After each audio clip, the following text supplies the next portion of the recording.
Like, he should have the subpoena. I'm not going to lie to you guys. I'm actually shocked that he's even talking about it. Like, when I saw that he actually commented, I'm like, what the?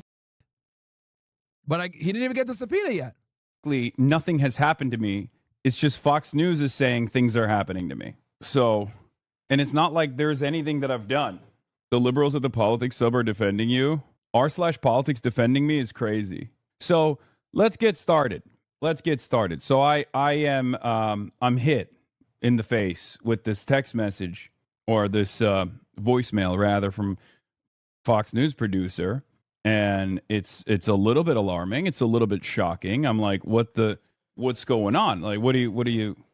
I'm a little bit confused, because I'm like, why does Fox News know about something that apparently is going on in my life that I didn't know about, right? If Treasury OFAC bothers to send you a subpoena, it's not your week. Yeah, I know what OFAC is. I'm very familiar with what OFAC is. You want to know why I'm very familiar with what OFAC is? Because we filed OFAC clearances before going to Cuba. Oh, okay. That's smart that he did that. I've talked about it extensively, as a matter of fact. Our trip had to be OFAC compliant. So let's get started with the article, I guess. Fed subpoena HASAN Piker, Medea Benjamin over. All right, you guys might be wondering, Myron, what the is OFAC? Cuba. I got you on ninjas right now. So here's OFAC, guys, okay? The Office of Foreign Assets and Control is a financial intelligence enforcement agency of the United States Treasury Department. It administers and enforces economic and trade sanctions in support of U.S. national security and foreign policy objectives. Under presidential and national emergency powers, OFAC carries out its activities against foreign governments, organizations, including terrorist groups and drug cartels, and individuals deemed a threat to U.S. national security. So obviously, guys, there's going to be countries on here that we don't get along with, okay, that are sanctioned countries, right? Cuba is on the list, right? So here's the sanction programs. Got Afghanistan, Balkans, Belarus, blah, blah, blah, all these different countries and programs, right, that are on it. But you can see that Cuba's on there. Trips, investigation part. And then here's the Fox News article, which I think he pulled up, yeah. I guess he's going to read it, so make it even easier. Of a broader dragnet involving as many 40 American citizens who joined Marxist convoy to Havana. First on Fox, breaking news. Federal officials have served subpoenas to Marxist political influencer HASAN Piker and co-founder Susan Medea Benjamin as a part of a wider investigation into whether U.S. organizations and leaders violated U.S. laws and sanctions in supporting Cuba's communist regime, Fox News Digital has learned. Piker and Benjamin are among those caught in a federal inquiry into whether activists who traveled to Cuba in March violated U.S. sanctions laws through the financing, coordination, or delivery of goods to Cuba, including potential contacts with the Cuban government personnel or entities on the island. The administrative subpoenas were sent to the pair by the Treasury Department's Office of Foreign Assets Control. Okay. Let me just straight up tell you guys what's going on here, okay? He got an OFAC subpoena, okay? This OFAC subpoena, just so you guys know, is administrative. It's not criminal, okay? It is administrative, and it is not criminal. If it was a grand jury subpoena, it'd be a different story. But it is administrative subpoena, and I predict the reason why they're bringing him in, right, under the subpoena, is they probably want to see if he was debriefed and or stopped by intelligence personnel from Cuba. That's what I predict. I think, more than likely, they're going to use this administrative subpoena to conduct a fishing expedition to figure out and see who he spoke with, who he met with, and potentially if, he spoke with Cuban intelligence assets.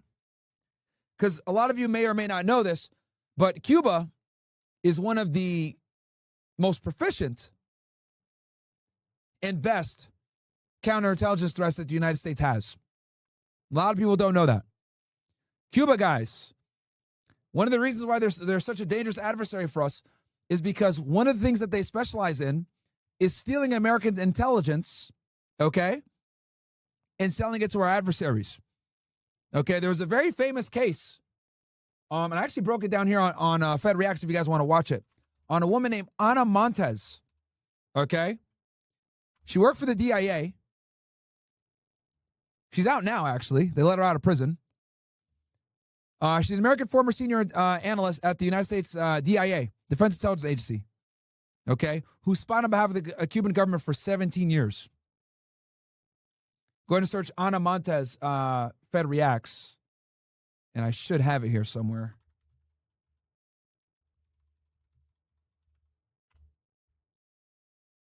There you go. 3 years ago. Feel free to go check it out if you guys want. This was a really good broadcast that I did. I'll drop the link for you guys. If you guys want to watch it on your off time. And there's been many people, by the way, that got caught selling secrets to the Cubans. Okay? But she's out now. She got released not too long ago. Let me see here. When the hell did they let her go? She was released on January 6, 2023. And she's being monitored right now for 5 years, blah, blah. I wonder where she lives. She lives in Puerto Rico. And she continues to speak out against U.S. sanctions against Cuba. So, FBI took her down back in the day. Big case. But there's been other people. There was another State Department guy that got caught. Let me see if I can remember. State Department Cuban spy. It was an old white dude. Was it Kendall Myers? Yes. Yes, this guy too. Another big Cuban espionage case. Oh, he just died too. Oh, wow. He died March 12th. He just passed away.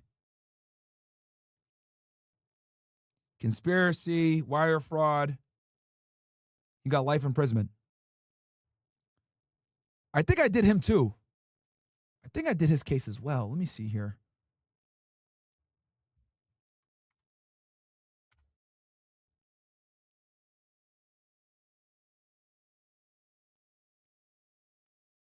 Did I not do it?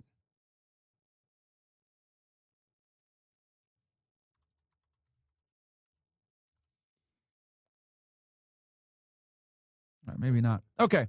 Either way. So Ana Montes, right, and Kendall Meyer are some of the famous cases that I know of Cuban spies. But the point I'm trying to make here, the bottom line is that Cuba is a very proficient intelligence gathering country where they take our secrets and they sell it to our enemies. So knowing that, right, HASAN going down there and giving aid, right, I think, because he did fill out an OFAC paperwork before he went, right, obviously because he knew that he was going to go to Cuba. He knew that they're a sanctioned country, etc. I think there's going to be a fishing expedition to see who he spoke with, who he interviewed, who he met with, and try to gather, intel on who he spoke with and see if any of these people were assets. That's what I think more than likely. It's not a grand jury subpoena, which is good for HASAN. It's an administrative subpoena, but he definitely still needs to lawyer up and take the Fifth Amendment as much as possible. You know, I'd be shocked if his lawyers let him say anything at the hearing. So if I were him, if HASAN does end up seeing this broadcast, best believe that this hearing, there's going to be FBI agents there and there's going to be other people there, or they're going to, or at least this hearing, there's going to be a copy of it made to the Department of Justice. So you definitely need to go with an OFAC lawyer. You need to go with a criminal defense lawyer that specializes in counter-espionage, right?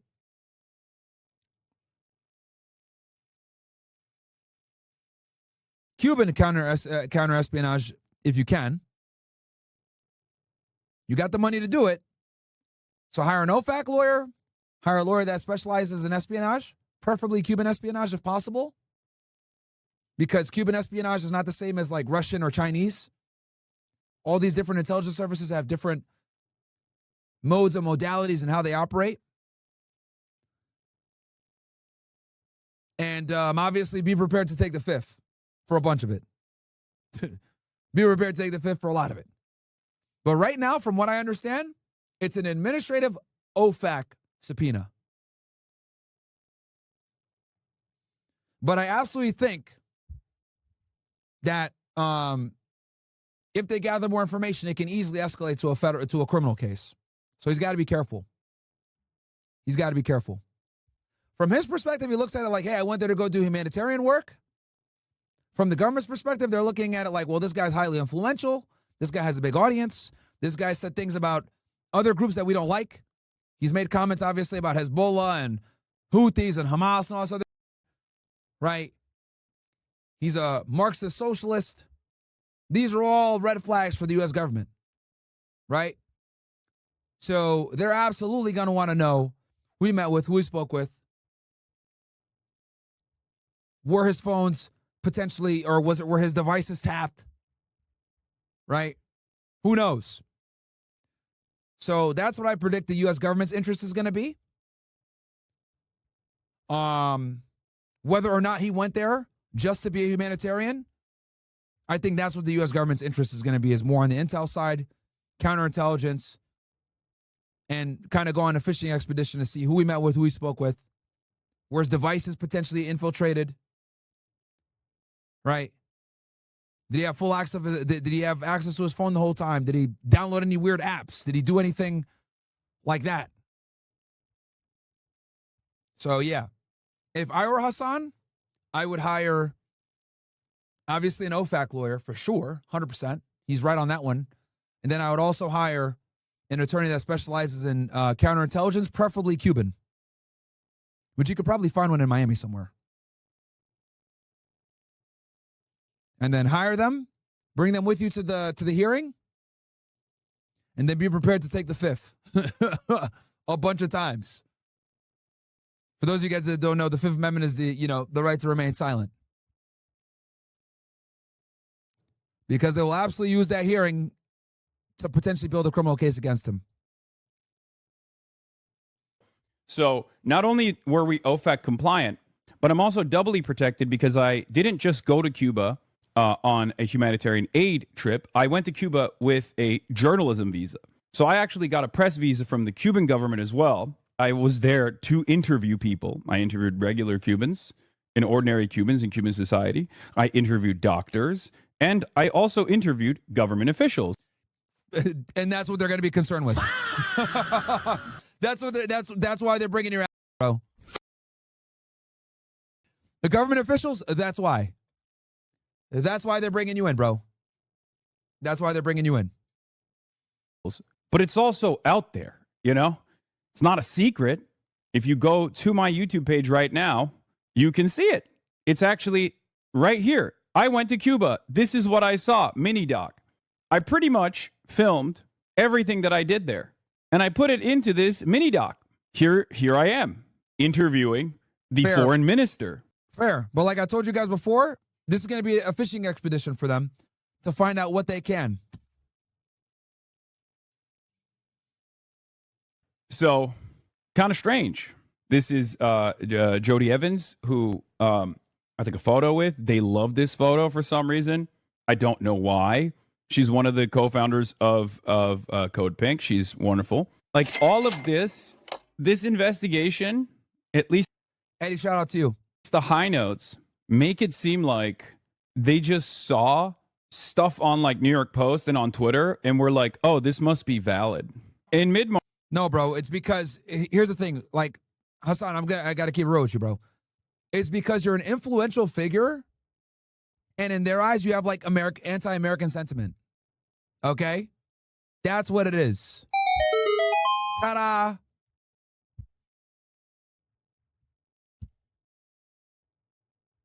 You're a democratic socialist, self-acclaimed, right?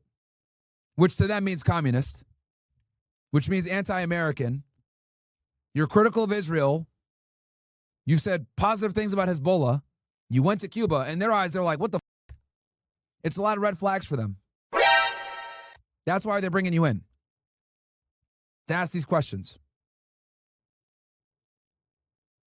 Someone said, I get the vibe Myron respects Hasan to us. Look, he's like my political opposition. We don't agree on a lot of things. We agree on Israel. That's for sure. You know, I'm not cheering for him to get to jail like everybody else. I'm not cheering for him to go to jail. I don't want any political commentator to go to jail, whether right wing or left wing, because then that just opens up the door for all of us to go to jail. So I actually don't wish jail upon him, but I do think he needs to be intelligent enough to understand why he's being brought in. You're being brought in because you have an enormous amount of influence. You're looked at as an anti-American political commentator.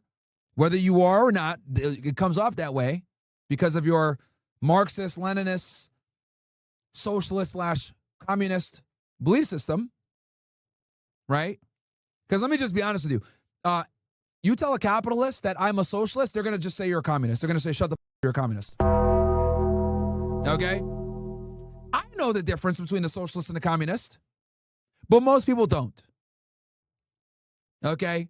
Most Americans they don't know the difference between a communist and a socialist at all. Okay? You say you're a socialist to them, they're going to say, what is that? Code word for communism?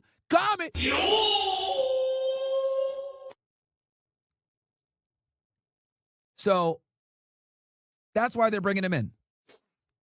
Big audience, Marxist socialists, which in their eyes is a communist. You went to Cuba. You're critical of Israel. You've said questionable things about, Hezbollah and Hamas. Yeah. That's what I think. It's going to be a fishing expedition, chat. That's what I predict. But the good news for him is that it's an administrative subpoena, which means this isn't a criminal investigation yet. It's an administrative OFAC subpoena. Okay? So, if he wasn't famous, they wouldn't care. If he wasn't famous, they wouldn't give a fuck. I guarantee you the other people that went on this trip are not getting these OFAC subpoenas. It's because it's him, bro. It's because he's him.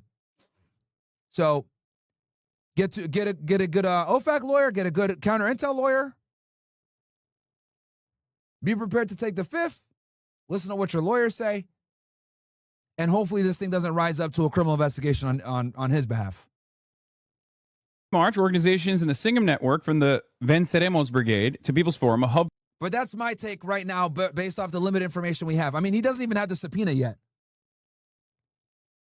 He doesn't even have the subpoena yet. So if I saw the subpoena, I'd be able to give a better analysis. But based off the limited information that we have, that's what I think is going to happen here.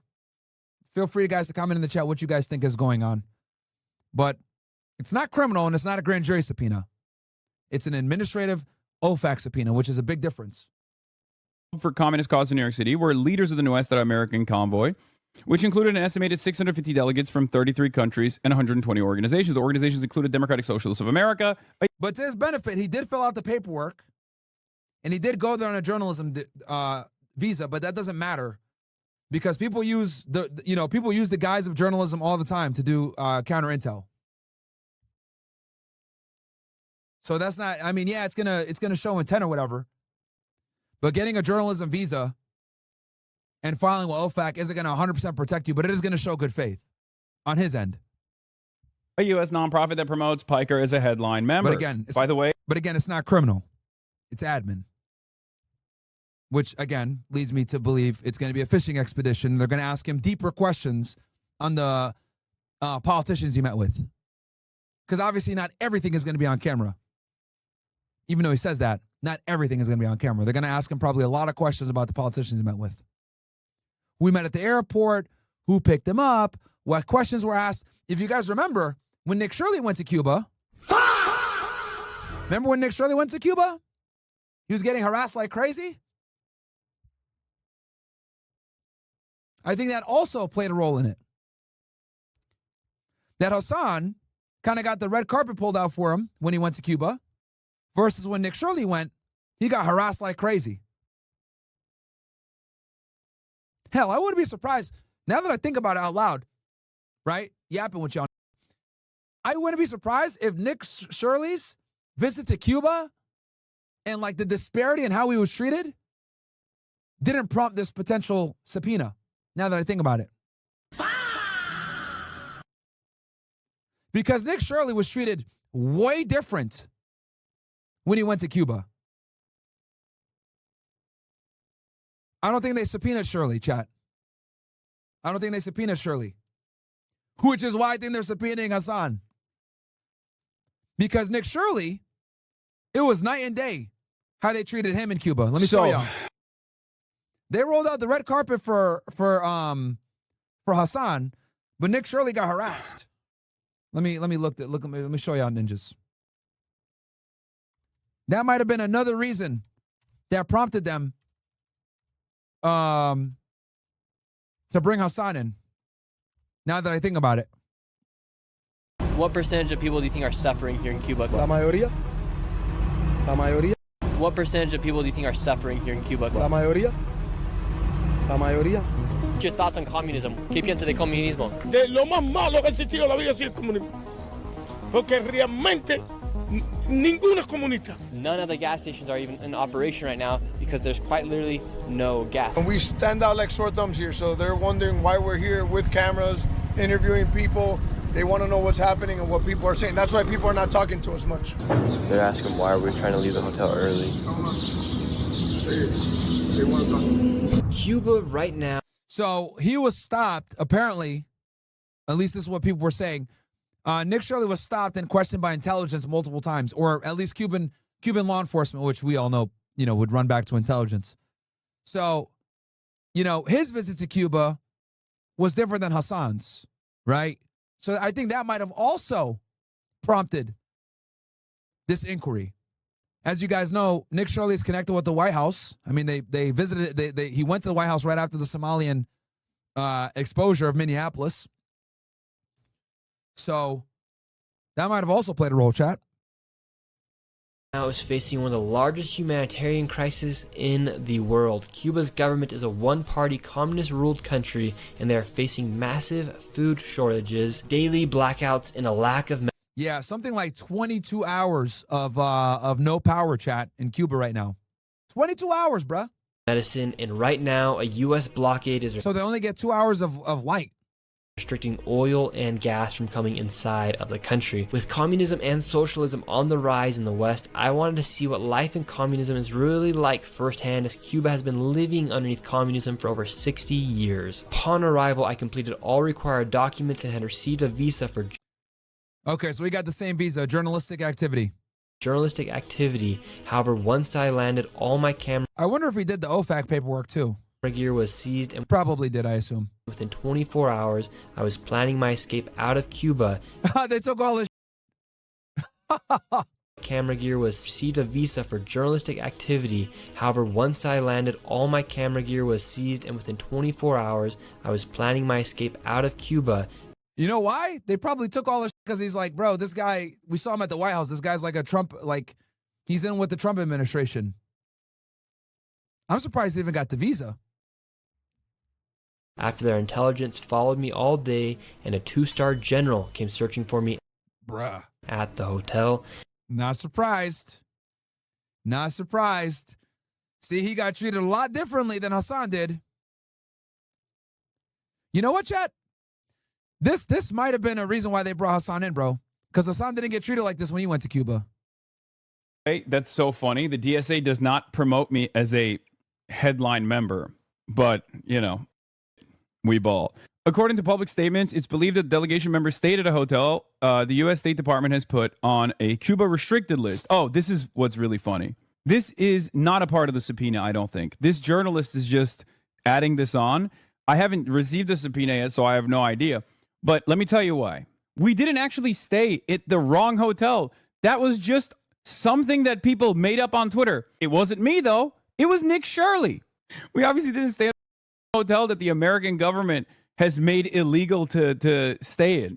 When's the court date? I don't know anything. I don't know anything because I have not received a subpoena. That's crazy he didn't get it yet.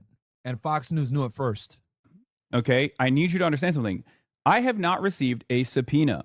I don't know. There is no information that I have received.